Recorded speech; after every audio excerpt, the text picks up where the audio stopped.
Representative Collins, as you probably know, we have 3,000 Arkansans with disabilities on the waiting list right now. With those 3,000 people, we've added nearly 300,000 people who are able to work.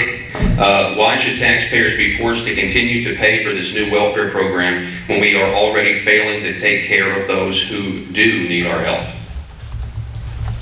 So again, as my dad taught me, there are multiple problems. We can work on them one at a time, and we can do several problems, each in its own bucket. So here's the plan to cut that list down from the 3,000 people. It's in a separate bucket from the way Obamacare treats this bucket.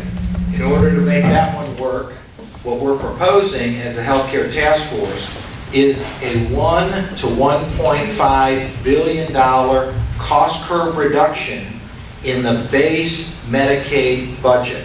So currently, Medicaid is projected to grow nationally at 6%. That's twice as fast as the economy, twice as fast as your incomes. If we don't do anything, Arkansas is one of a dozen states that still uses the old school bureaucratic fee-for-service approach.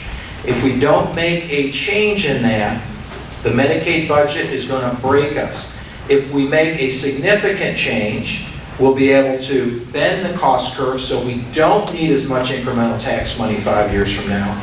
If we're willing to make a more significant change and try some managed care, we'll be able to save enough incremental dollars to fund that waiting list and take those people off. So that's in the traditional Medicaid bucket. The task force is working on how do we tackle that. That doesn't address this separate question, which the federal government is distinguishing as bucket A and bucket B. And Obama will not allow you to get uncompensated care reimbursement only. In fact, Obama is taking Florida to court because they had a special extra uncompensated care program that was signed in 1990, and he's suing them to take that $2 billion a year away from Florida. So no, Obama will not agree to that. Okay, rebuttal goes to Senator King. Okay, I want to listen. One thing I agree with, Medicaid budget, I've seen over the years, it's going to bust in the state of Arkansas. But you don't bust it on the backs of the federal government, the deficit, to deal and pay for these issues for an Arkansas problem or any other state's problem. The two things that you're going to hear, one thing is a waiting list for the truly needy and the truly disabled. Well, if you're an able-bodied working age adult, all you have to do is sign your name up and you get a free insurance card to go spend 100% on health care. Okay, that's not right that we sit here and put the disabled in a waiting list.